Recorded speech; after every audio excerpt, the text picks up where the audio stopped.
Então, tá gravando aqui já. Bom, então, boa tarde, né, todo mundo. É uma honra ter o Pedro aqui hoje, né? Obrigada, Pedro, por você estar, né, doando esse teu tempo aqui para gente, que é muito rico, né, teu tempo, né? Rico no sentido de que você corre muito, eu sei, né? E a gente tem o Pedro aqui hoje para falar sobre violência obstétrica, como reconhecer, né? Que às vezes a pessoa está sofrendo uma violência obstétrica e nem sabe, né? Então, o Pedro, ele é médico obstetra com foco no atendimento humanizado à gestação, parto e puerpério. Então, Pedro, temos aí um tempinho, né? Ele que vai também determinar aí como que vai funcionar, se você, né, Pedro, se você preferir falar primeiro e depois abrir para perguntas, ou se você vai abrindo também para as perguntas, né? E é isso, tá? Então, é um prazer enorme ter você aqui com a gente, né? Tá? Muito Obrigado, obrigada. o prazer é todo meu. Agradeço sempre os convites. É sempre bom poder fazer essa troca, onde a gente compartilha, mas também recebe muita coisa, né, de volta. Eu sou médico obstetra, formado pela UFRJ. Fiz minha residência, que na verdade foi a minha terceira residência médica, né? Eu antes fiz uma formação em psiquiatria e outra formação em terapia intensiva. Trabalhei em UTI um tempinho. Depois eu fiz ginecologia e obstetrícia no Fundão. E depois dessa residência no Fundão, que é uma residência muito boa tecnicamente, mas não tem um enfoque na humanização, eu fui trabalhar na Maria Amélia, que foi onde eu descobri uma boa parte dessa possibilidade de trabalhar desse jeito, né? Trabalhar com humanização é a base, o esteio da humanização é o respeito, né? Respeito. Essa palavra respeito sustenta a humanização. Respeito à mulher enquanto sujeito, respeito à fisiologia, respeito às evidências científicas. Então, eu acho muito que esse conceito de violência obstétrica surgiu muito amarrado com esse novo paradigma do atendimento à gestação, né, o parto e o puerpério. Na hora que as mulheres se deram conta, né, e toda a sociedade começou a se dar conta também de que era benéfico esse tipo de respeito, surgiu o insight, né, a tomada de consciência de que muitas vezes na prática o que estava acontecendo era essa falta de respeito. Falta de respeito à autonomia feminina, falta de respeito à mulher enquanto pessoa, enquanto sujeito, falta de respeito às técnicas desenvolvidas pela medicina na assistência ao parto. E a violência obstétrica nada mais é do que isso, do que alguma intervenção, seja ela qual for, que desrespeite qualquer um desses lugares, né? Qualquer uma dessas instâncias importantíssimas para o atendimento à gestante.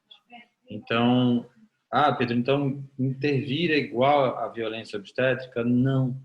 Não, porque você pode intervir quando há necessidade, você pode intervir com respeito, você pode compartilhar as decisões com as mulheres que estão sendo atendidas.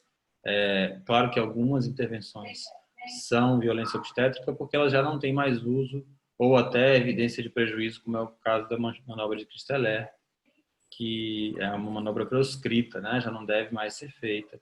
Então, quando ela for realizada, ela sempre vai se tratar de violência obstétrica. Mas a violência obstétrica também é obrigar a mulher a adotar uma posição que ela não queira, sem que isso tenha uma indicação. É a violência obstétrica começar a ocitocina sem avisar a mulher. É a violência obstétrica fazer uma episiotomia sem perguntar à mulher se ela deseja, já que o procedimento não é estritamente necessário em qualquer situação. Não existe nenhuma situação onde a episiotomia seja essencial. Então, fazê-la sem solicitar a autorização da mulher é violência obstétrica. E além das violências obstétricas mais óbvias, que faltam com respeito ao sujeito feminino, né? A pessoa, que são violências verbais, frases opressoras, irônicas, diminuir, humilhar. Isso, infelizmente, ainda acontece na prática da gente, principalmente em lugares mais remotos, né? lugares mais, sociedades mais organizadas, cidades maiores, a gente acaba tendo um acesso maior à informação e isso tem coibido, graças a Deus, cada vez mais que isso se torne comum. Mas ainda acontece um bocado e é importante que as mulheres se informem sobre isso e que elas tenham consciência dos direitos dela, né? Dos direitos de, de ser respeitada, do direito de ser respeitada. É importante que, assim, uma coisa que eu sempre falo que a mulher sempre, que eu sempre falo que a violência obstétrica ela não começa no parto, ela normalmente começa no pré-natal. Existe uma formação, uma construção de uma mulher, melhor, uma desconstrução de uma mulher forte para uma mulher vulnerável feita no pré-natal, através de mensagens de sentido duvidoso, através de informações não claras, ou através mesmo de negar informação à mulher, para deixar ela perdida e suscetível à violência obstétrica. Então, para mim, a desconstrução da violência obstétrica começa no pré-natal, oferecendo informação, esclarecendo tudo que a mulher quiser que seja esclarecido, estimulando ela a buscar informação, respondendo todas as perguntas de maneira clara ou direta, estimulando ela a fazer um plano de parto, a ter uma autonomia sobre o próprio parto, um conhecimento sobre os próprios desejos em relação ao parto dela, para que ela possa, durante, chegar no parto bem informada, bem instrumentalizada e bem consciente do que ela deseja no parto dela, a respeito de todos os aspectos onde isso deve ser pensado. Então é aí no pré-natal que a gente começa a desconstruir essa questão da violência obstétrica.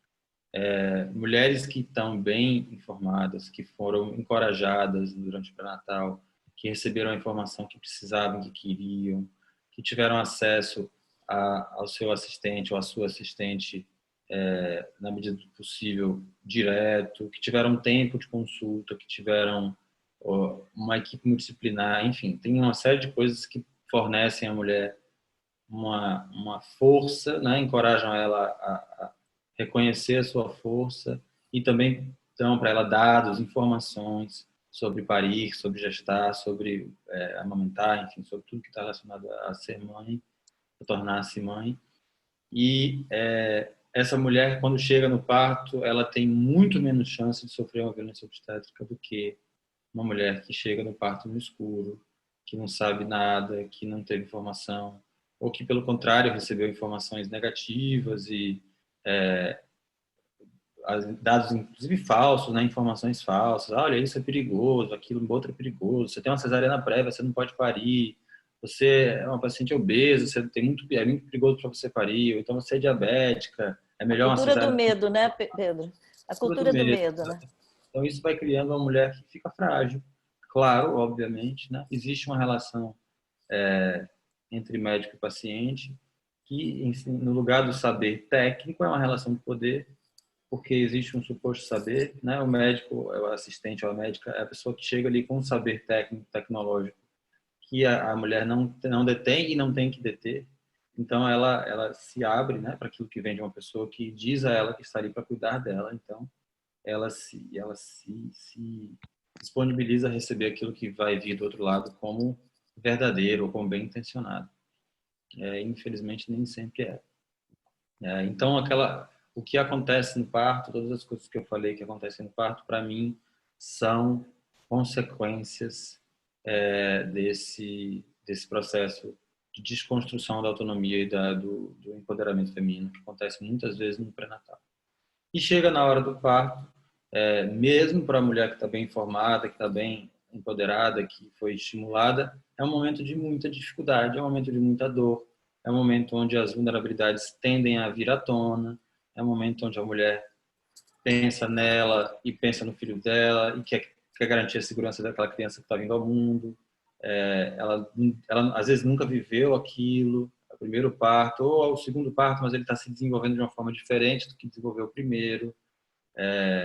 Então ela chega ali também precisando muito mais ser recebida e encorajada do que ter uma postura ativa de questionamento, dizer não, não quero isso, não quero aquilo. É bem complicado exigir que a mulher chegue no trabalho de parto e faça frente a uma equipe que está ali. É possível, muitas mulheres fazem, eu reconheço esse poder, acho admirável, e acho também que as mulheres que sofreram violência obstétrica não são mulheres frágeis ou que de alguma forma deixaram de fazer alguma coisa que tinham que fazer, é porque é difícil mesmo chegar no parto sentindo aquela dor toda, aquela carruagem de informações e de emoções e de sensações, e ainda ter né, assim, a lucidez, não é nem lucidez, mas a possibilidade de se destacar um pouco daquela experiência e botar ela de lado e dizer, olha, eu estou vendo que você está fazendo isso, e de repente adotar uma postura mais analítica a respeito do que está acontecendo. Até Quando, na porque se ela verdade, está na partolândia, né? Se ela está na partolândia, ela não tem né? Ela não vai ficar no racional dirigindo a equipe médica, né? Assim, não tem como, então né?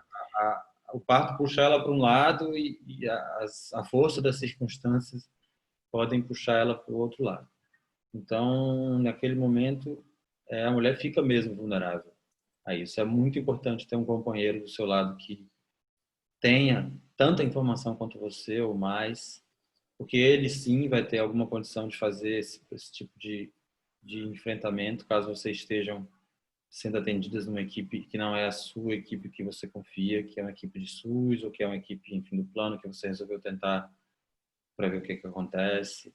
É importante que tenha um companheiro ali para fazer isso, tá? Algumas pessoas colocam muito a doula nesse lugar, mas eu acho isso bastante complicado, Fadinho. Também acho.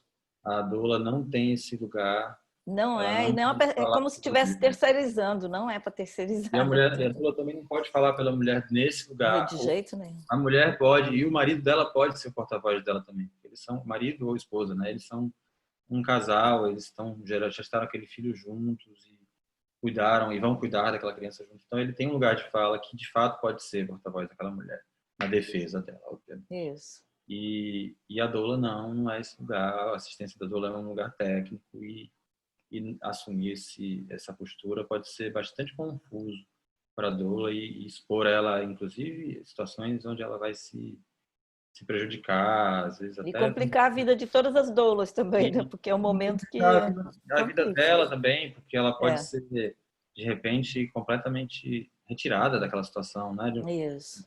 de agressivo. Então, acho que o companheiro aqui talvez possa assumir um pouco disso. O ideal, obviamente, que as mulheres não precisassem nem falar sobre isso, né? E que todas pudessem ter uma assistência que naturalmente as respeitasse, e que naturalmente as encorajasse, e que onde naturalmente fosse dividido com ela tudo que está acontecendo de forma clara e generosa. Mas a gente sabe que isso não acontece, então é importante que o companheiro tenha esse posicionamento ativo frente ao parto da sua esposa, né? Ou namorada, mulher, enfim. O acompanhante, né? Que pode ser qualquer pessoa, na verdade. Então, isso é uma coisa que eu acho importantíssimo falar. Alguém colocou aqui no textinho aqui no bate-papo, ignorar e menosprezar o relato da mulher também pode ser violência obstétrica. Exemplo, subestimar a sua dor e negar a analgesia. Corretíssimo. Isso, para mim, entra em duas formas de desrespeito, né? É desrespeito de duas maneiras. Um, desrespeito à subjetividade, como ela falou, você está ignorando o que, é que a pessoa está te dizendo, ela está dizendo que está com dor e que está insuportável, está te pedindo uma intervenção que é possível, e você julga, né, que não é porque você julga que não é, baseado em nada. Então, isso é, sim, um desrespeito do ponto de vista da subjetividade feminina, e é o desrespeito da técnica também, porque a indicação de analgesia é a solicitação da mulher, né? Não existe uma indicação de analgesia que não seja essa. Então, a mulher solicitando analgesia está indicada, né? Na minha prática, no meu cenário, algumas mulheres, quando fazem um plano de parto, me solicitam que, por favor, quando elas pedirem analgesia da primeira vez, eu encoraje a seguir em frente. Mas aí não é ignorar o relato dela, não é ignorar o que ela está dizendo, é encorajar a tentar outras maneiras de lidar com a dor, para postergar a analgesia ou até mesmo evitá-la. Mas isso é uma coisa que elas trazem para mim. E mesmo quando elas trazem isso, eu deixo bem claro que eu só posso fazer isso até um certo limite, porque depois de um certo limite vira violência obstétrica. Então eu posso sim, no primeiro pedido, no segundo pedido, até negociar com ela se há a possibilidade de a gente não fazer analgesia, mas chega uma certa situação onde eu não vou negociar, eu vou fazer o que ela está me pedindo. Eu acho que era isso que eu tinha para dizer de início, assim. Pedro, você acha que, assim, eu considero também que a violência obstétrica, por exemplo, quando a pessoa leva um plano de parto para um obstetra e o obstetra fala, não, não quero doula, você não pode ter doula, então não aceita o pedido do casal, da mulher, de ter uma doula. Então, assim, já começa aí, né?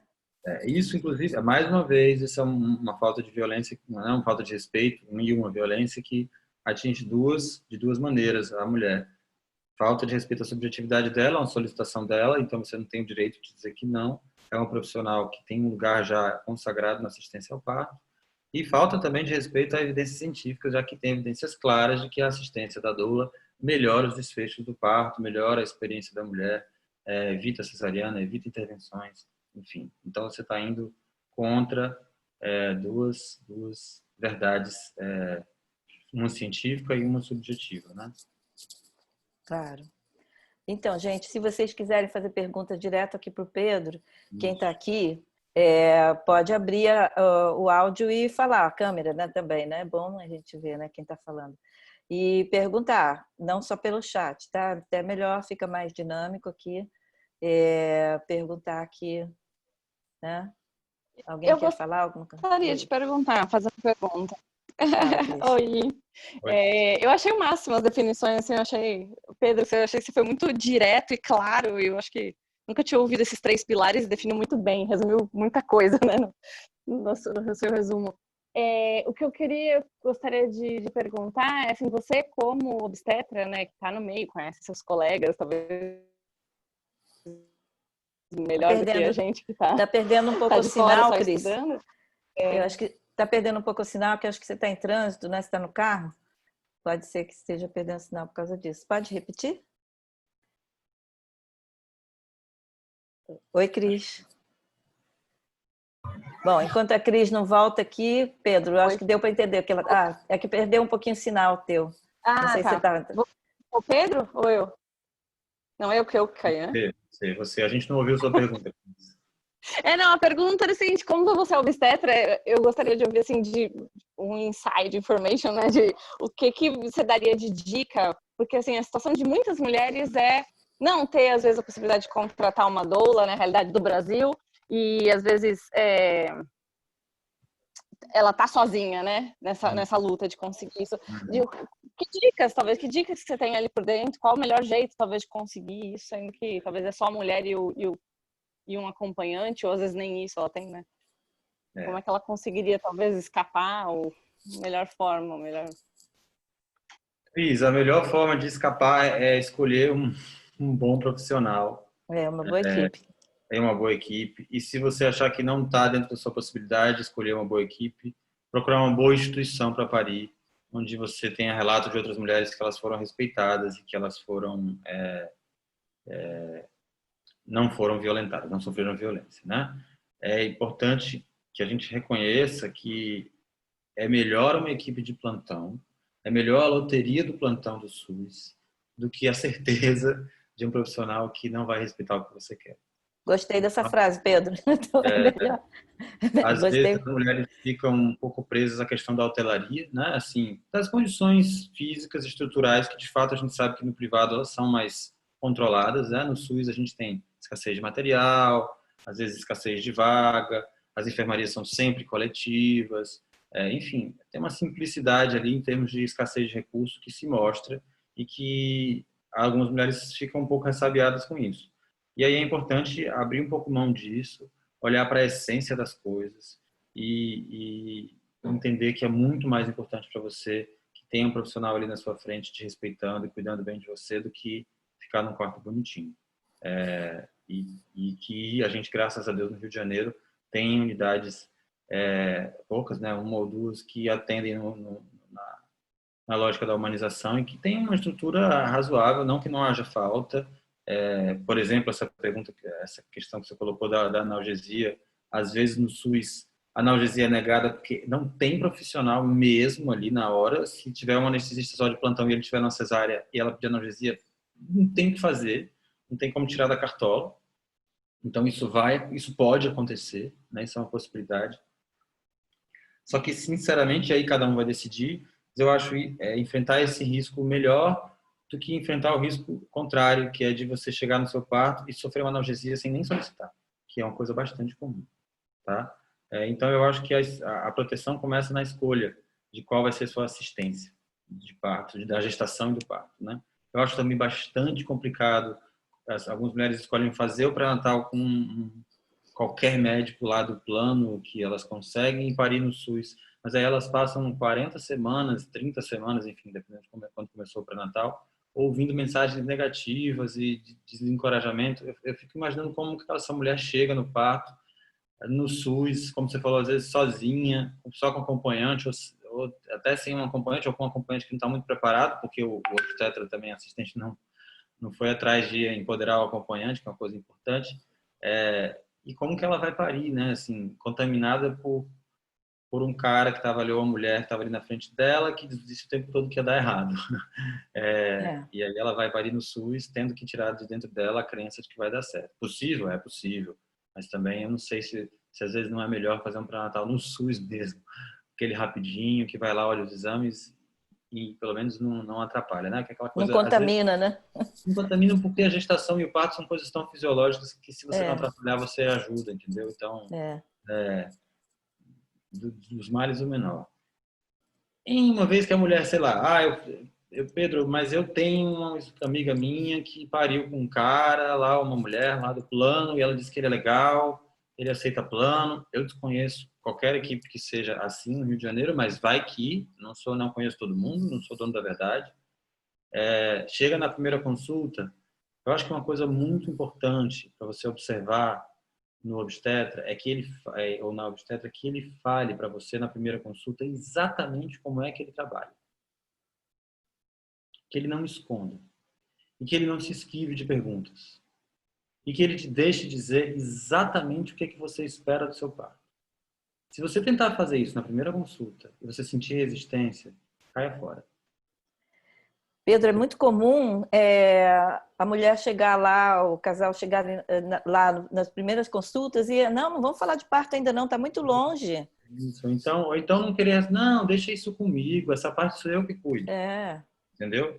Isso é uma frase muito comum. Para que você quer saber de episiotomia ou de oxitocina? Essa parte Quem que está te falando isso? Quem que tá te não falando isso? vamos falar disso não, vamos falar de outras coisas. Tem que ser bem claro, tem que dizer, eu sou muito claro com as minhas gestantes na primeira consulta, porque às vezes tem mulheres que chegam para mim que não procuram o que eu tenho para oferecer, que não estão dispostas a sentir muita dor, que não estão dispostas a evitar a analgesia ou de fazer o mínimo de intervenções possíveis. Tem mulheres que às vezes procuram um obstetra que vai fazer um parto rápido, vai fazer um parto, né? Não vai assistir um parto. Tem mulheres que procuram isso mesmo, que vão ali e se o parto durar mais do que 8 horas, elas não querem mais não, elas querem ir para cesárea, só que eu não sei trabalhar assim. Então, na primeira consulta, eu já deixo isso muito claro. Eu falo exatamente como que eu trabalho, exatamente o que eu tenho para oferecer, e no final eu pergunto, você topa? Você está afim? Você banca isso junto comigo? Porque eu não vou bancar sozinho, não. Eu nem vou bancar por você. Eu vou bancar junto com você. Você banca? Você está disposta a bancar isso comigo? Então vamos lá, a gente banca junto. E deixo bem claro. Resposta. O quê? O que você costuma ouvir de resposta na maioria das vezes? Ou, sei lá, qual a porcentagem da resposta? A grande maioria topa, a grande maioria topa. Fala, não, eu topo, porque as mulheres buscam isso. É instintivo querer que não querer uma intervenção. É instintivo. Quando você diz a ela que a intervenção gera risco, que a intervenção só é necessária quando o risco é inferior ao benefício, é óbvio que ela fala, opa, então eu quero isso aí. Mas algumas não, porque algumas sentem uma certa... Tem uma construção muito forte do medo do parto na cabeça, que mesmo quando você fala isso, ela fala, não, mas eu acho que eu prefiro uma coisa que seja mais suave, que eu não tenha que bancar tanta coisa, e que se começar a ficar complicado, eu já posso pedir para sair, e tá tudo bem. E tá tudo bem mesmo ela querer isso, não estou julgando não, é só porque o meu perfil não é esse. Então, quando a mulher me mostra isso, eu falo, olha, eu acho que talvez seja melhor você procurar outra pessoa. Até indico pessoas super bacanas que trabalham com esse perfil, né? Então, a pessoa que não vai bancar um parto muito longo, que deixa isso muito claro e que respeita a mulher, que deixa bem claro como que trabalha. Eu acho ok, desde que isso seja claro. Eu acho que as pessoas têm direito direito de ter estilos de trabalho diferentes, até porque as evidências científicas, elas não são, assim, uma coisa muito matemática, não. Tem sempre mais do que um ponto de vista nas evidências científicas, né? Claro, salvo algumas exceções, como, por exemplo, como mencionei antes, Christeller, ou até mesmo o uso rotineiro da episiotomia. São duas coisas que já não cabem mais na medicina, na obstetrícia, né? Mas tem que deixar claro para a mulher como trabalha. Então, se você vai na primeira consulta de uma obstetra e você sente que não houve uma clareza na explanação sobre a forma de trabalho e uma resistência em ouvir o que você espera do seu parto e quais os seus desejos, isso aí é bem perigoso. Pedro, você acha que a episiotomia, por exemplo, está banida mesmo assim com os obstetras mais respeitosos, que eu não tenho visto praticamente obstetras humanistas respeitosos falando sobre isso, fazendo episiotomia, mas ainda é comum com os outros todos, né? Que sempre fizeram.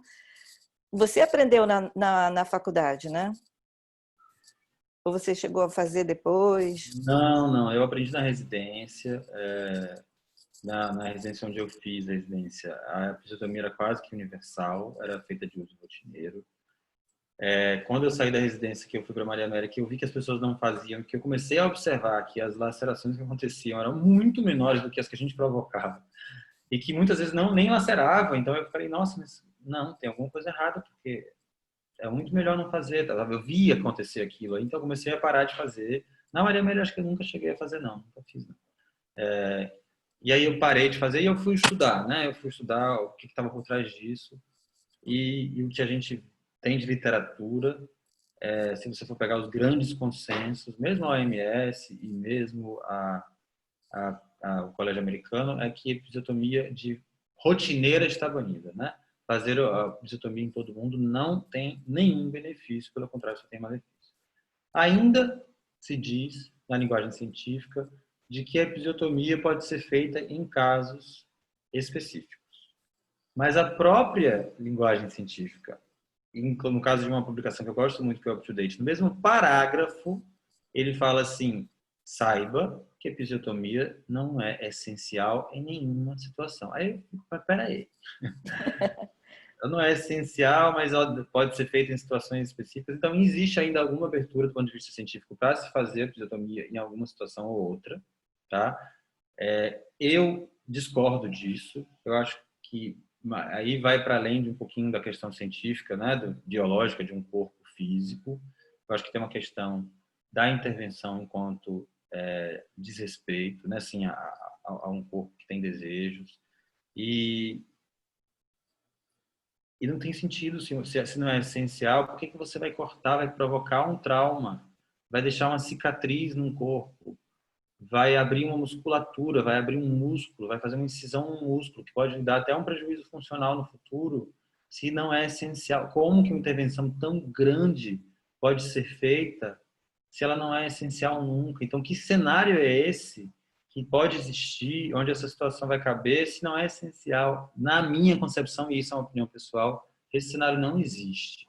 Então, eu não faço, em hipótese nenhuma, desde que eu saí da residência, nunca fiz, nunca vou fazer. Já tive situações extremamente delicadas de bebês que estavam nascendo e que ficaram ali a pelezinha do períneo estava mais tensa e ficou a cabeça querendo sair, o períneo segurando ele bradicalizando. Eu sempre achei um jeitinho de intervir e fazer aquele bebê nascer sem cortar aquela mulher, sem fazer uma incisão, né? Uma massagem perineal, uma mudança de posição, às vezes até eu aplicar um vácuo extrator e ajudar ele a vir, a gente consegue fazer. São intervenções muito mais suaves e que não tem nenhum potencial mutilante no corpo. A episiotomia seria uma laceração de que grau? 2º grau grande.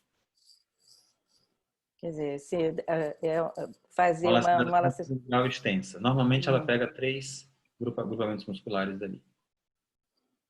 Então, e poderia, de repente, aquela às vezes não tem nenhuma laceração de nenhum grau, né? Às vezes sai íntegro o períneo, né? Na grandíssima maioria das vezes é uma laceração de 2º grau, curta. Quando é de 2º grau, né? Na verdade não. A maioria das vezes é de 1º grau, mas quando é de 2º grau, a grande maioria das lacerações de 2º grau são pequenas, curtas, e o afastamento dos músculos se dá na linha média, onde eles já normalmente têm uma linha divisória ali. Então, aquilo ali para cicatrizar é muito mais fisiológico do que você cortar fora da linha média, aí você vai cortar a fibra ao meio, não separar fibras que se encontram, entende? É muito mais fácil de cicatrizar quando você junta nas fibras onde elas se encontram do que E o você cortar. incômodo, né? Que mulheres que passaram por episiotomia dessas barra pesada assim, ficam com incômodo o resto da vida, né? Essa é uma outra questão científica que pega muito, Fadinha, porque não tem nenhum estudo grande que tenha um valor estatístico que tenha sido feito perguntando às mulheres a opinião delas sobre episiotomia. Não tem nenhum, zero. Então, assim, você vê como a questão está sendo velada, né? Ninguém bancou fazer isso e perguntar para as mulheres que sofreram episiotomia, olha, como foi para você? O que você sentiu depois? E para as mulheres que vão parir também, o que você acha sobre isso? O que você acha se fizerem isso no seu corpo? E fazer um consenso. Então, olha só, a gente tem aqui uma intervenção que não é essencial em nenhuma situação e a opinião das mulheres é essa. Não fazem esses estudos porque eles sabem que na hora que a gente tiver essas duas coisas, realmente não vai ter muito mais justificativa para fazer. E como é que quem foi a figura que inventou abrir assim o períneo da mulher para achar que vai melhorar alguma coisa? Não sei. Né? Não, assim, a época, né? Assim, o porquê disso, né? Assim, um achismo mesmo, né? Porque não tinha estudo nenhum. Né? E também, Fadinha, a gente está falando de uma obstetrícia que é completamente feita por homens, né? Então, o corpo da mulher é visto como um objeto do parto, um objeto que estava parindo o filho dele, né? Assim, ou o filho da sociedade. Ela era nada mais do que um veículo do nascimento, sem nenhum direito a opinar, inclusive sem nenhum direito de se mover, né? Porque ela posta numa posição de litotomia com as pernas amarradas. Então, não era nenhum sujeito, né? Era completamente um objeto e um objeto falho, né? Onde o médico estava ali para proteger aquele bebê daquele corpo quebrado, né? Defeituoso. Então, não, aquele canal de parto não dá conta desse bebê. A gente precisa ampliar ele, porque a vagina não dá conta de deixar o bebê passar. Ela vai atrapalhar o bebê. Essa é a mensagem que está por trás da episiotomia. É que a vagina, que o corpo da mulher atrapalha o nascimento do bebê. É que os músculos do períneo atrapalham o bebê de nascer. Isso que justificou durante muito tempo a realização da episiotomia rotineira, né, em todo mundo. Porque toda mulher, o períneo de toda mulher atrapalha o nascimento do bebê. Isso é uma concepção que não tem nenhuma base científica, é de fato ideológica e filosófica do ponto de vista machista. Isso é o combo, né, na verdade, né? Que não é só. Era isso, Cristeller, todo esse combo, a postura, a posição que colocava a mulher, né? Aquela posição de frango assado e pacote completo, assim, né? E infelizmente a grande parte das mulheres de antigamente, né? Não está muito longe isso, né? Passaram por isso, né? Sim, quando foi parto normal, né? Sim. Eu já recebi, Fadinha, mais de uma vez, eu fiquei admirado, assim, clientes vindas de outros obstetras ou outras obstetras que falaram assim, Pedro, eu estou vindo aqui porque eu fui numa consulta com um outro médico, que era um pouco mais velho, e quando eu falei para ele o que eu queria do parto, ele foi muito claro em me falar assim, olha, eu nem sei fazer esse tipo de atendimento, eu não sei acompanhar um parto numa banqueta, eu não sei esse negócio de ficar deitado no chão, vendo o bebê nascer, eu aprendi de outro jeito e eu não sei fazer isso de outro jeito. Eu acho melhor você procurar outra pessoa. Eu achei isso maravilhoso. Isso é bom. Sensacional, assim. Perguntei até o nome desses profissionais para saber tamanha lucidez a respeito da sua própria prática e respeito em relação ao desejo da mulher. Eles querem continuar a prática deles assim, beleza, mas que deixe isso muito claro para a mulher quando ela perguntar. Eu falei, beleza, então vamos lá.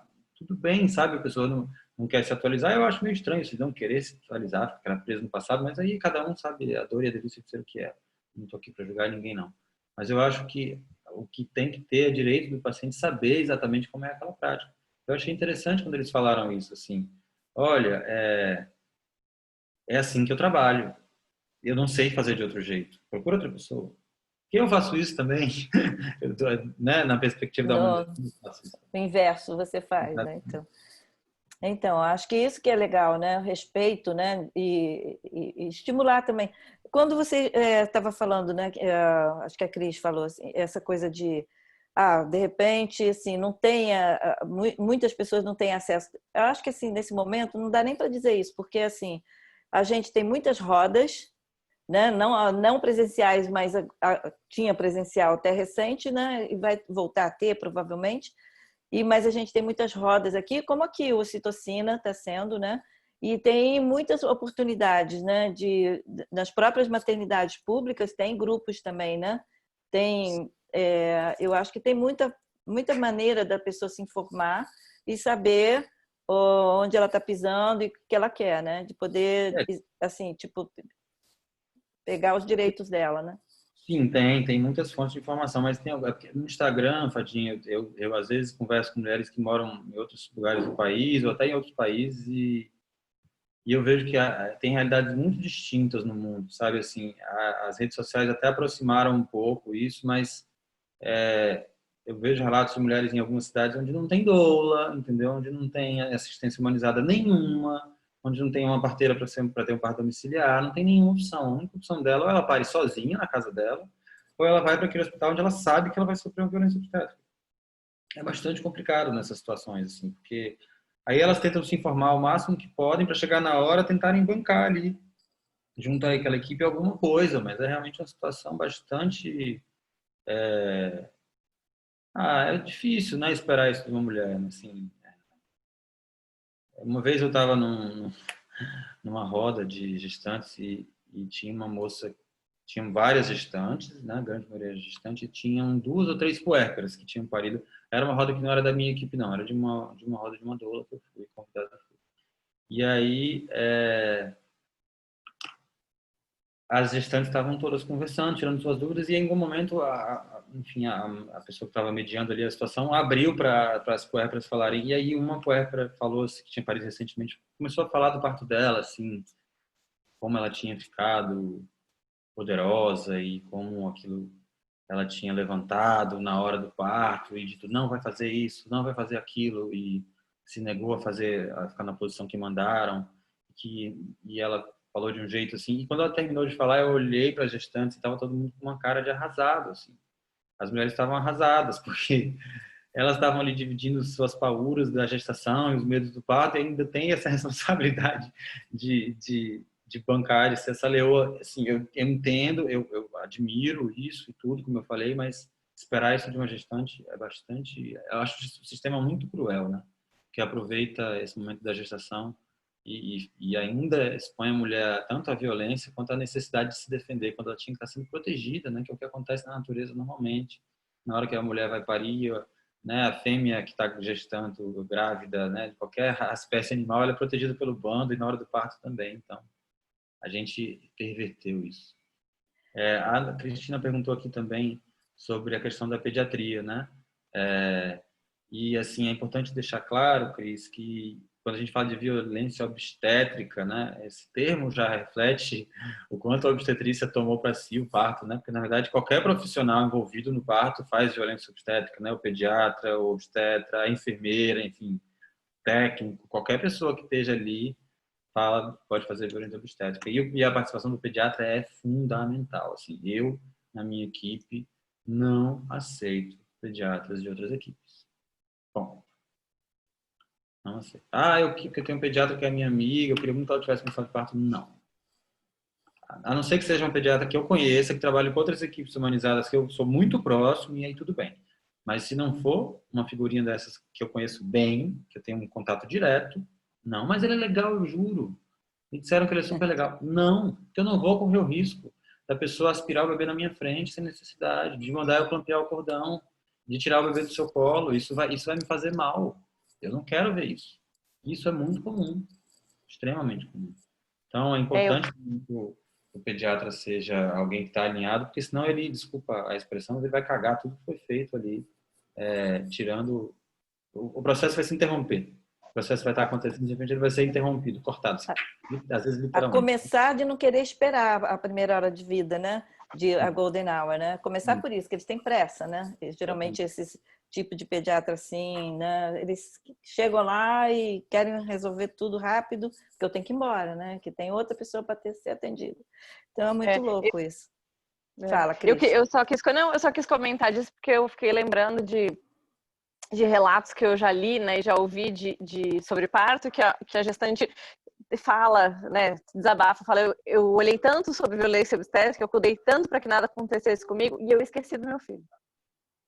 Eu esqueci de pensar, colocar as coisas no plano de parto. E, gente, assim, normalmente a gente tá fazendo também muito pelo filho, né? Só que a gente talvez, porque tem mais informação, eu acho, né, rodando sobre a parte da violência contra a mulher, eu acho que a gente esquece, às vezes, um pouco do piquitito, que não é para ser carregado. O plano de como... parto tem que falar dos dois, né? Do plano da mulher, do bebê, e tem o plano de pós-parto também, né? Que eu acho que é super importante fazer.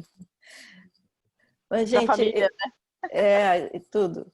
Então, Pedro, você queria falar mais alguma coisa? Eu abri para perguntas aqui, gente. Vocês podem falar perguntar. direto. Podem abrir a câmera, abrir o áudio, falar direto aqui com o Pedro. O que vocês querem perguntar? Sem inibição, gente. Aproveita a oportunidade, porque o Pedro realmente assim, é um obstetra humanista que eu conheço, que eu acompanhei alguns partos com ele e gosto muito do jeito dele trabalhar. E eu acho que essa atitude dele também, de não aceitar esse tipo de coisa assim, né? De não aceitar um pediatra já sabe que pode estragar todo o trabalho que foi feito antes, eu acho que é justo, eu acho que é isso mesmo. Tá muito bom isso, né? Porque eu já vi pediatras estragarem até o trabalho de parto, chegar lá antes da hora, entrar na sala de parto e ficar falando. Sim. E querer dominar a cena ali, assim, todo mundo em silêncio, a pessoa chega e começa, faz força, aquela puxo dirigido, sabe? Essa coisa toda. Gente, é inadmissível, isso acontece, viu? De ter que, de repente, chegar e pedir para o obstetra, pede para ela sair, por favor. Sabe, assim, tipo isso, sabe? Porque isso acontece. Assim, às vezes com boas equipes e um pediatra que às vezes caiu ali de paraquedas. Sim. Gente, o que vocês querem falar? Perguntem, por favor.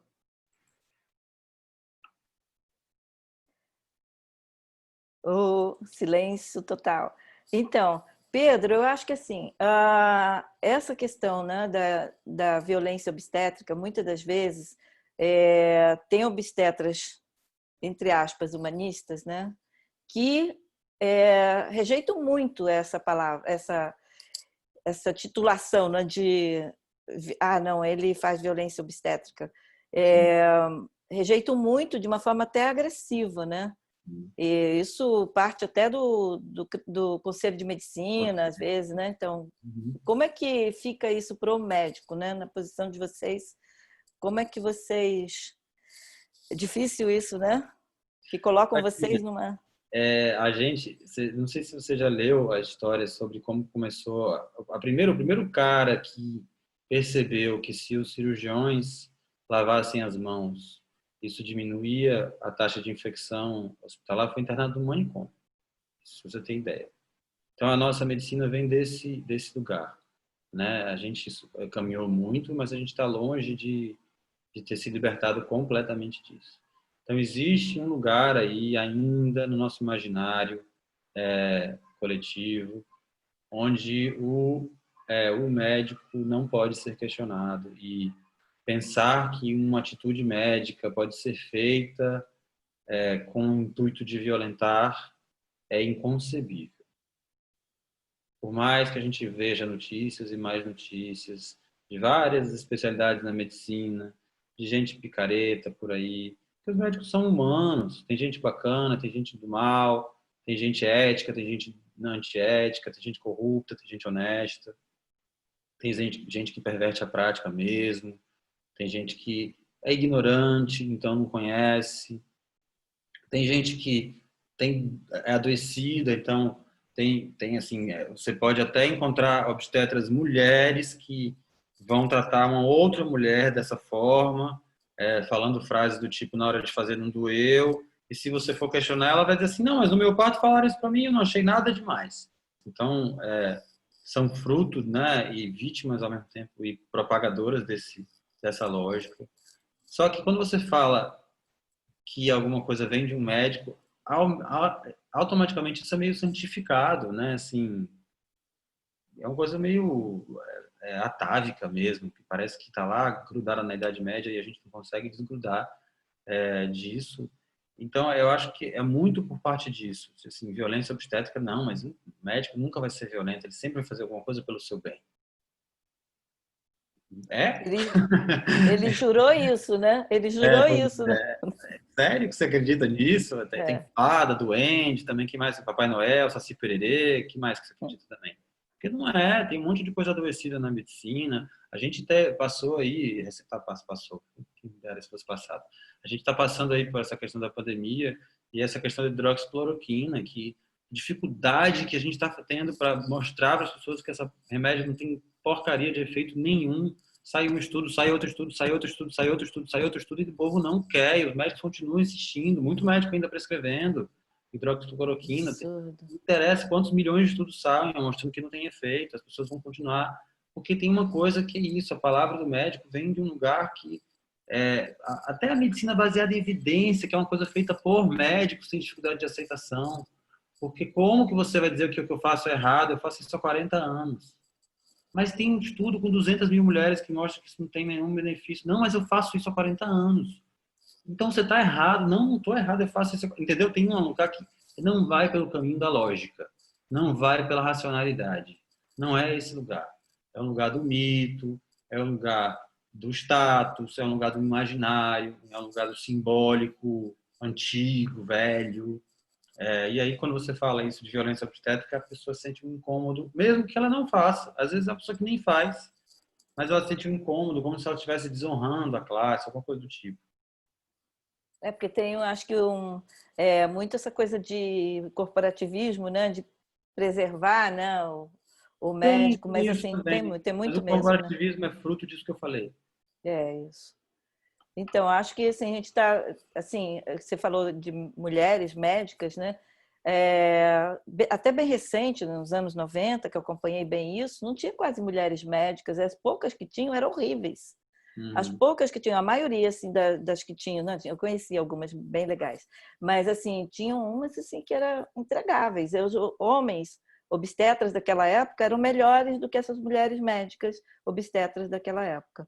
E aí, ainda bem que agora está um movimento bem diferente, né? Vocês mais jovens, né? Os obstetras médicos, e tem até as obstetras feministas, né? Então tá um movimento muito interessante, né, Pedro? Eu acho que é um movimento de mudança. Sim, tem uma questão também, Padinha, que quando as mulheres entraram na medicina, elas enfrentaram um lugar de homens, elas entraram num lugar de homens, né? Assim, era um lugar de homens e elas estavam ali chegando, e boa parte delas, para se fixar, teve que se masculinizar um pouco para poder fazer frente. Então, assim, absorver todas aquelas práticas, por mais machistas que fossem, para poder dizer, eu sou igual a vocês, e bater de frente e conseguir achar um lugar, assim. O salve-se quem puder. À medida que o tempo foi passando, as mulheres foram ocupando sem precisar mais brigar, e a medicina começou a ficar mais feminina, né? Que você bate o olho e você vê. Aí as mulheres começaram a se libertar dessa necessidade de se masculinizar para ocupar um espaço, né? Começaram a lutar, e aí o espaço foi se abrindo não com pouco esforço, mas com muito. E hoje em dia elas podem ser mulheres e lutar como você falou, ser uma médica feminista, né? Não é só uma mulher que não absorve com os comportamentos masculinos, mas ela aponta o dedo para onde que tá acontecendo de forma errada. Mas isso acontece com o tempo, isso é um processo histórico mesmo. Isso eu conheci alguns obstetras feministas, né, assim, daquela época assim mais antiga um pouco, né? Mas era contar nos dedos mesmo, eram pouquíssimas, né? Mas pessoas que estão formando até pessoas, essas mulheres e homens feministas também, né? Que defendem, né? Essa causa da mulher, né? Que na verdade acabou tendo que ser virada uma causa para poder virar a mesa, né? Então a gente teve que ir para a rua, a gente teve que fazer muitos movimentos, a gente teve que fazer leis, né? Lei para tudo, a gente teve que discutir as resoluções, né, dos conselhos, enfim, muita coisa, ainda tem muita coisa para vir aí, né? Eu acho que assim, é uma que se conquistou e que não é respeitada, né? E que não é respeitada. Aí nesse Brasil que não aceita doula, mesmo no Rio de Janeiro, onde tem lei estadual, os hospitais tentando barrar a entrada de doula, ainda acontece isso. Ainda acontece. arruma uma desculpa. A pandemia pode ter sido uma desculpa, qualquer outra desculpa. Não tem material, qualquer coisa vai atrapalhar, não sei o quê. Então, sempre tem uma desculpa para... Eu acho que assim, a gente, as grávidas, as mulheres em geral, as famílias, precisam assumir essa causa, né? E estar na frente disso, né? Sim, com certeza. O que você acha? Eu acho sim. Eu acho que essa mudança de paradigma, de cenário, ela é responsabilidade de todo mundo, né? Não acho que é só a mulher, não. Acho que é todo mundo que tinha que levantar a voz para falar sobre isso, porque os filhos são das mulheres, mas são os filhos do nosso coletivo, né? Eles são o filho da tribo toda. É o meu filho, é o seu filho, eles vão conviver, eles vão dividir um espaço, eles vão dividir um mundo. Então, é todo mundo que tem que levantar a voz para falar sobre isso. Especialmente as mulheres e os profissionais de saúde. Principalmente os profissionais de saúde que trabalham com as mulheres, né? Por isso que eu volta e meia falo um pouco sobre isso na internet, na minha prática com as mulheres também. Às vezes, na minha prática, encontro mulheres que chegam até mim acompanhadas de homens que você vê que a relação ali é muito pautada no poder, né? Num lugar de machismo grande, e eu converso com elas sobre isso, com eles sobre isso, chamo atenção, falo que no parto não pode ser assim, chamo atenção para que aquele parto é dela, que ela que vai mandar, e às vezes eu consigo até resultados positivos, pelo menos naquele momento. Depois, não sei, mas também não dou conta de tudo. Então, é um trabalho que você faz no microcosmos e no macrocosmos também. Essa coisa do protagonismo, né? De identificar que o protagonismo é da mulher, é uma coisa que ainda está difícil, né? Às vezes até a doula, obstetra, a enfermeira obstetra tomam esse lugar, né? Então, acho que é muito, muito importante a gente ter essa reflexão o tempo todo, né? Sim. Porque o protagonismo precisa ser da mulher, né? Precisa, não de fato tem protagonismo. A questão também, Fadinha, é que protagonismo, além de ser historicamente proibido, né, no imaginário coletivo, falar de protagonismo e mulher na mesma frase é muito novo em qualquer área da sociedade. Isso a gente ainda está conquistando devagarzinho. Então, isso para a mulher é meio assustador. Dependendo de como que ela vem, da história pessoal dela, ela pode chegar e ouvir isso e falar e nem entender direito o que é isso, assim, porque a vida inteira ela não foi protagonista de coisa nenhuma. Então, de repente ela vai ser protagonista do parto, essa ficha não cai muito, não. Acompanhei alguns partos onde isso aconteceu, alguns partos onde a mulher virou a chavinha, outros que a mulher não virou a chavinha, chegou no parto e isso ficou muito claro, do jeito como ela pariu. Ficou muito claro que ela, na hora que precisava ser protagonista, ela dava 5 passos para trás, porque não dava conta, não bancava. E aí a gente tinha que segurar ela pela mão e para não deixar ela ir lá para longe. Mas isso é bastante importante. E a outra coisa é que o protagonismo ele vem junto com uma mega responsabilidade, né? Assim, quando a mulher diz que vai ser protagonista do próprio parto, ela também está se responsabilizando pela experiência que ela vai viver. Então, algumas mulheres, não acho que seja a maioria, eu acho que é a minoria, mas algumas mulheres, quando entram em contato com isso, buscam mesmo um profissional que seja cesarista, para que ela não tenha nem a chance de ser exposta a essa situação onde ela vai poder escolher e vai bancar essa escolha. Bancar sentindo dor, bancar esperando, bancar, enfim, fazendo força, suando, fazendo cocô na hora do parto, enfim, bancar de uma série de formas, depende do que isso significa para cada um. Então, eu acho que é um misto dessas duas coisas. Você falou essa coisa de fazer cocô na hora do parto, né? Isso é um grande mito, né? Que muitas mulheres chegam, ai meu Deus, mas todo mundo vai me ver fazendo cocô? Sabe? Elas ficam muito assim receosas assim, envergonhadas, né? A palavra de repente, puxa, tá lá o obstetra, tá meu marido, todo mundo tá vendo a doula, todo mundo vendo eu fazer cocô, sabe? Isso é uma coisa que precisa ser desmistificada, né? Isso está no pacote, né, Fadinha? A estética do parto, ela é completamente a estética do corpo. A estética do parto não obedece nenhum padrão social, nenhum, zero, nenhum. Então, e quanto mais fisiológico o parto for, mais aquela estética pode parecer Aham. agressiva para quem não está de braços abertos para recebê-la. Então, é aquela mulher que vai parir de 4 mesmo, com as nádegas afastadas, o ânus à mostra, e vai sair cocô daquele ânus e xixi, vai sangue misturado, sangue escorrendo pelas pernas, o cabelo bagunçado, suada, uma cara assim, cansada. É uma estética que você, se você mostra ela para alguma pessoa, ela vai falar, mas como assim? O que é isso? A gente precisa naturalizar as estéticas do corpo, né? Isso se reflete em tudo que a gente tem lutado hoje em dia, por exemplo, contra a gordofobia, contra essa cultura do Photoshop. Essa cultura do Photoshop nada mais é do que isso, né? A gente industrializou a estética. Então não existe mais a estética do corpo, ponto. Existe uma estética industrializada, só que o parto não respeita isso, e pode ser 2200, o parto vai continuar não respeitando. Então, é uma quebra de paradigma para as mulheres também, se imaginarem nisso. Eu já tive uma gestante que uma vez chegou no consultório e falou assim, eu estou horrorizada com os vídeos de parto.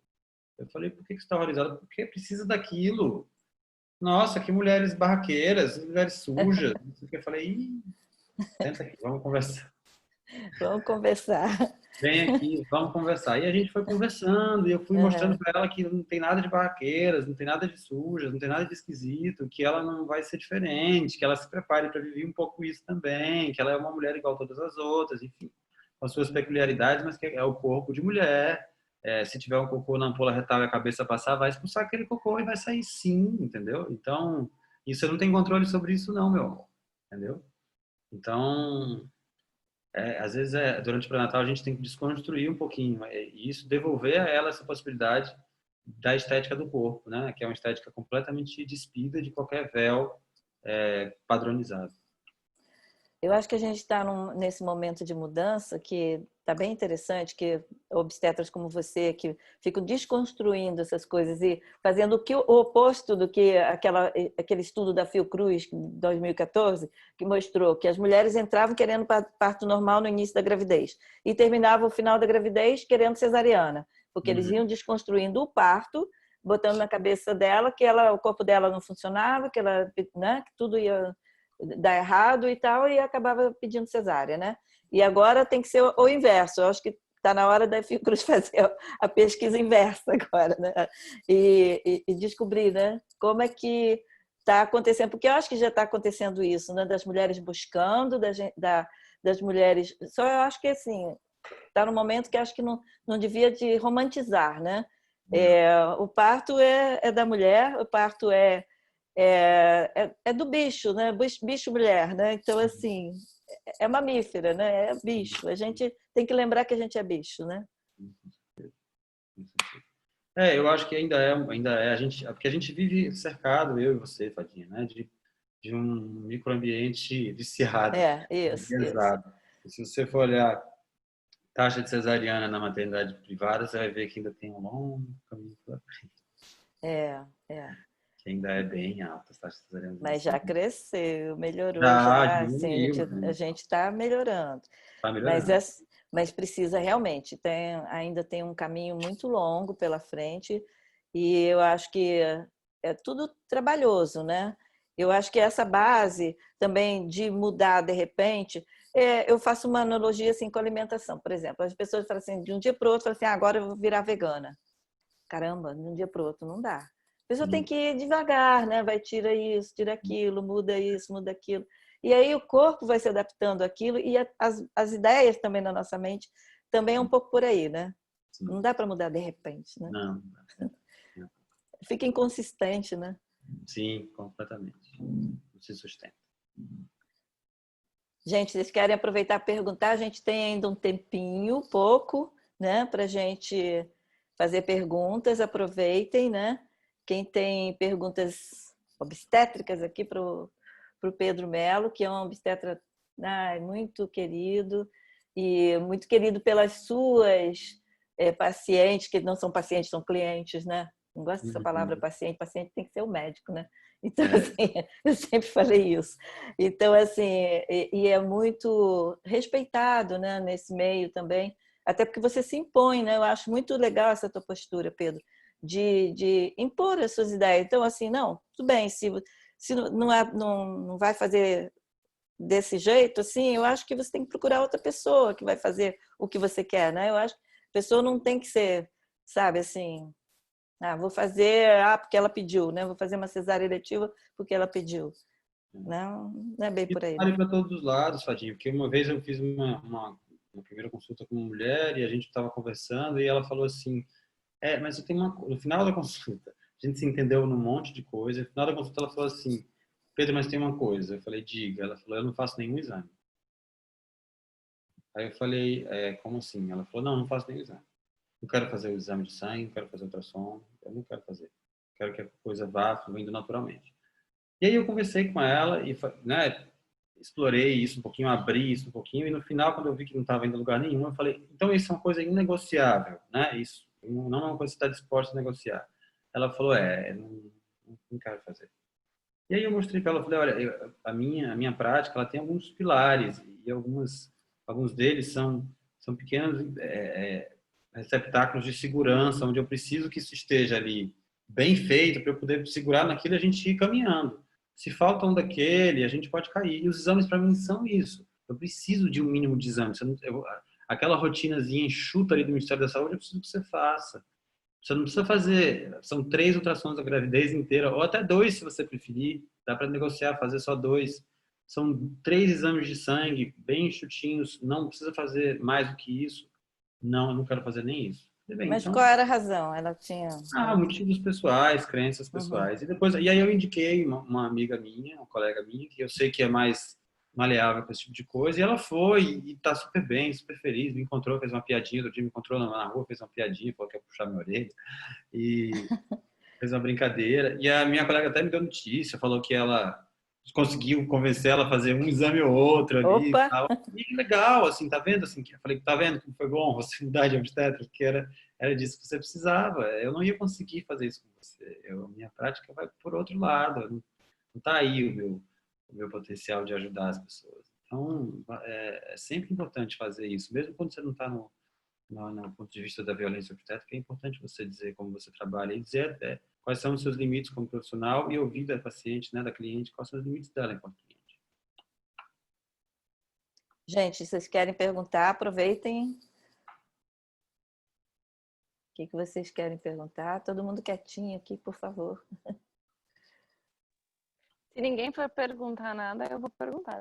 Pode ir, Cris. As perguntadeiras aqui somos nós, eu e você. Vai.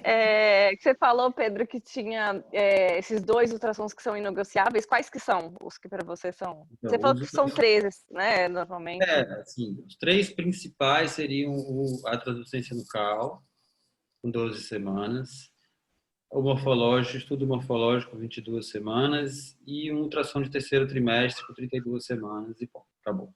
Esses 3 aí Que seria o são que você negociaria, seria o último, seria o o talvez último, negociável dos 2. exatamente, com certeza. O último ou o primeiro, dá para saber, porque a ATN ela tem um valor muito importante quando você pensa na questão da identificação de uma síndrome cromossômica. Mas aí eu pergunto para a mulher, se no seu caso o seu bebê tiver uma síndrome de Down ou uma outra síndrome genética, você quer fazer alguma coisa a respeito disso? Vai mudar alguma coisa para você? Porque se não for mudar, ele é dispensável desse ponto de vista, quando você tem que negociar, né? E outra, o morfológico já vai ver a morfologia do feto, também vai perceber se tem alguma anormalidade ali. E as síndromes cromossômicas se refletem em muitas alterações morfológicas. Então, tanto que o morfológico, a translucência nucal é muitas vezes conhecida como morfológico de primeiro trimestre, né? Então, dá para fazer só o morfológico de 22 semanas e o de 32 semanas. Dá para a gente negociar desse jeito. Então, dá para flexibilizar um pouquinho. Esse ultrassom, na verdade, a maioria das sociedades fora do Brasil nem advogam um ultrassom no terceiro trimestre, não. É só ATN e morfológico. Os americanos pedem no comecinho para datar a gestação, a translucência nucal e o morfológico. Acabou. Uma gestação de risco habitual. Pronto, só isso. Os ingleses é que acrescentaram esse de 32 semanas, entre 32 e 34 semanas, e o que eu acho bem útil é que ele identifica umas alterações tardias que podem trazer mais segurança para o parto, e eu acho bem legal. Então, na verdade, são esses os ultrassons. Pedro, Muito bom. se a gente... desculpa, Cris, você queria falar Não, mais alguma coisa? não, eu só ia comentar que a minha pergunta foi até, assim, para aprender no geral também, para minha futura profissão, mas porque eu fiz na minha primeira gestação, eu tive um parto maravilhoso e tal, mas o meu, hoje olhando, eu fiz muita ultrassom. Uhum. E eu devo ter feito quase, sei lá, um por mês, talvez um pouco menos, uma coisa É assim. bem comum por mês. É, né? Doppler e tal. Assim, era muito gostoso ver minha filha, mas eu tenho o pensamento de uma próxima gestação diminuir isso e mais aí focar nesses essenciais, conversar sobre a necessidade de cada um, né? Se a gente voltar atrás, Daí. assim, poucas décadas mesmo, que a Uhum. gente volte atrás, não tinha definição, né, no ultrassom, né, uma Sim. definição boa, né, para Uhum. ver Não, para ver quase nada. muita coisa, quase nada mesmo. Até o final dos anos 90 era assim, não via, não tinha circular de cordão, nada disso, e não via muita coisa, né? E os exames ainda, até o sonar, né, era pinar, né? Sim. Então, assim, como é que você vê esses obstetras assim dessa época que não tinham, né, nenhuma coisa dessas e que de repente não pediam os exames? E até porque tinha um médico de família, né? Que ele era o parteiro também, né? Então ele não fazia quase exame nenhum, né? Sim, sim. Mas ele acompanhava ali, né? Eu acho engraçado, Fadinha, é porque não precisa voltar atrás, não. Se você ler hoje em dia, se você pegar hoje em dia qualquer material internacional, qualquer material de consenso sobre a utilização de ultrassom na obstetrícia, você vai ficar chocada com as limitações. E chocada como fazer isso em excesso pode gerar um prejuízo, entendeu? Não um prejuízo para o bebê, porque a onda sonora vai afetar o bebê, não é isso, isso é um pouco mito. Prejuízo no sentido de você começar a produzir achados falso positivos, que é uma coisa que acontece muito no ultrassom, e intervir nas gestações baseado em falso positivo, e usar uma coisa que é positiva, que você acha que é positiva, não é.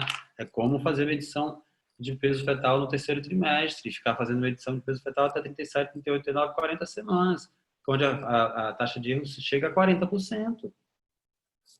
40%, é metade do peso quase. Então é você medir, seu filho tem 4 quilos e o bebê não tem 4 quilos nenhuma, coisa nenhuma, tem 3,100. E isso não é porque o ultrassonografista fez errado, não. Isso é uma falha do exame, falibilidade do exame. Isso é ok, esse tipo de divergência. Pode acontecer. Isso está escrito em literatura. E as pessoas não leem. Essa é a verdade. Não é mesmo. Infelizmente, eu vi quando saíram as primeiras evidências científicas da OMS, né, de 96, eu fui uma que ajudei a distribuir para o Rio de Janeiro inteiro, porque eu pegava na Secretaria de Saúde pilhas, né, daqueles livretinhos da OMS, né, com tudo, todas as evidências ali, para distribuir para as alunas, porque os obstetras jogavam no lixo. Então, porque eles não liam, não tinham, eles recebiam, mas não liam. Então, eu falei, aí Ela é bem... comecei a botar para as mulheres se informarem para cobrar deles, entendeu? Sim, sim. Muito louco isso, né? Então, acho que a gente está... eu acho que assim, é um momento que faz com que as mulheres procurem, os casais procurem, né? O que é melhor, que identifica para eles o que é o melhor para eles, né? Então, realmente estar com uma equipe respeitosa, uma equipe que vai, né, esclarecer melhor as coisas, eu acho que é fundamental.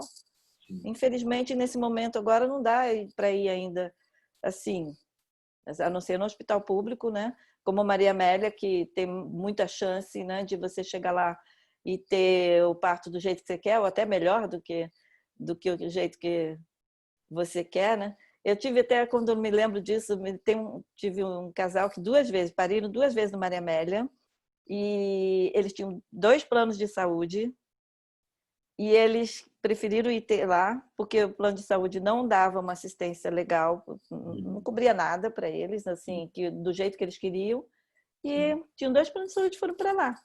Então, assim, para ver que, de repente, assim, você não vai ficar morando lá, então, o que tem ficar numa enfermaria, né? Não tem nenhum problema, você vai ficar só 24 horas lá, né? Então não vai ficar tanto tempo assim, depois você vai para tua casa. Aí, enfim. Né? É uma questão, assim, também de pensar o que é melhor para esse momento, né? Exato.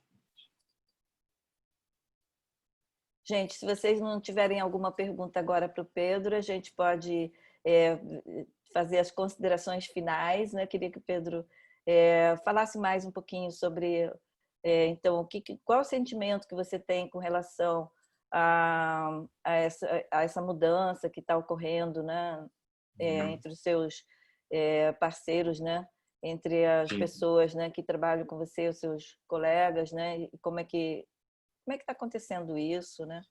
E se todos, assim, como você falou, eu e você estamos numa bolha, né? A gente está nessa bolha. Mas, assim, ao mesmo tempo, eu acho que eu sempre fiz uma coisa assim que quando eu queria que, às vezes, tínhamos poucas pessoas como vocês, e poucas pessoas na nossa bolha, aí eu falava, eu incentivava as mulheres, mas no meu plano só tem fulano de tal. Eu falei assim, vai nele, que ele é mais ou menos, mas você chega lá, enche a bola dele, fala assim, a Fadinha falou que você faz o parto desse, daquele jeito, né? Tá, tudo maravilhoso e tal. E o cara começava a acreditar que ele fazia aquilo e ele mudava. E aí ele aceitava, levava o plano de parto, ele aceitava tudo que estava no plano de parto. Aí, pelo menos, era uma coisa assim, né? Tinha que... Era aquilo ou ela ia... Não ia ter o que ela... Então, mas é isso, Pedro. Eu agradeço demais assim, o teu carinho de você estar aqui, tá? De você distribuir essas informações assim, para muitas pessoas. Hoje a gente teve esse erro aqui no YouTube de não transmitir direto, mas estamos gravando, vai para o YouTube daqui a pouco. E aí as pessoas que estavam esperando ao vivo vão ver depois, né? Então, querem aproveitar alguma coisa e você pode encerrar, se você quiser, Pedro. Bom, gente, obrigado pela oportunidade, obrigado por todo mundo que veio aqui, participou. Espero que tenha acrescentado alguma coisa para vocês nova e que tenha compartilhado com vocês alguma coisa que vocês julguem valioso. Eu acho que a gente precisa, Fadinho, falar muito sobre isso e tornar esse um tema cada vez mais fácil de se falar. Porque à medida que a gente fizer isso, vai ficar menos constrangedor para os próprios médicos e conselhos, isso vai ser aceito, não tem jeito, está aí, precisa falar disso, e é na insistência que isso acontece. E aí isso vai chegando devagarzinho em várias esferas, chegando nas mulheres, que estão cada vez mais cientes desse risco, até que um dia chegue nas formações dos profissionais, que é aí que vai mudar mesmo a história, né? Que quando chegar na formação e eles começarem... Porque eu fui formado numa lógica violenta. Eu achava que aquilo era normal.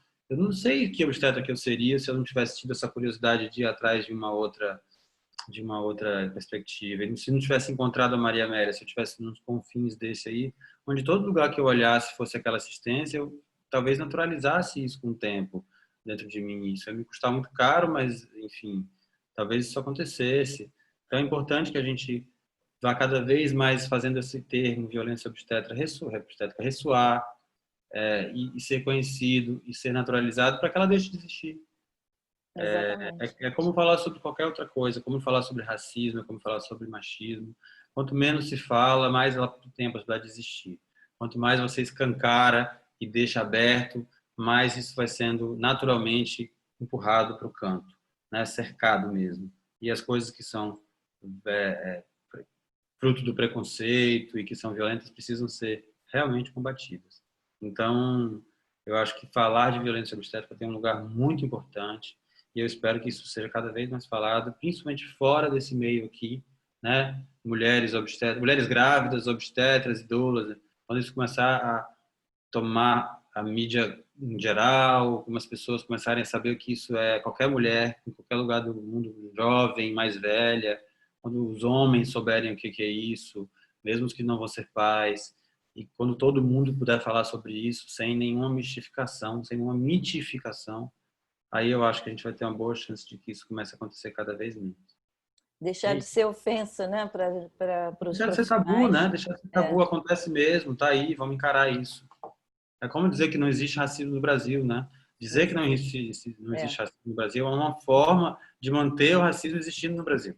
Estruturalmente. É só você dizer que não existe, para justamente ele poder acontecer em silêncio, que é a melhor maneira que essas coisas violentas e preconceituosas têm para sobreviver, é no silêncio. À medida que elas começam a ser faladas, elas naturalmente elas tendem a deixar de existir, né? Do dia para o outro, mas a tendência é essa. Muito obrigada, Pedro. Nada, Maravilhoso, sabe? Foi ótimo. Eu agradeço muito de coração e agradeço a todos que estão aqui, todas, e também as pessoas que vão nos ver pelo YouTube. E hoje teve essa falha, eu não sei o que aconteceu, não deu para transmitir. Às vezes acontece, né? Essa coisa de internet, são mistérios que a gente ainda tem que resolver. Um dia dá tudo certo, outro dia não dá. Então, mas, enfim, né? Obrigada por tudo e a gente conta com você para as próximas e, né? Como alguém está falando aqui, eternamente clara, não, extremamente clara. Eu pensei que era eternamente grata, mas fica também isso. Realmente foi muito, muito legal e obrigada por tudo mesmo, Pedro. Muito bacana. Até a próxima, então. Até a próxima. Valeu. Beijo. Tchau. Beijo a Tá. todos. Boa noite. Tchau.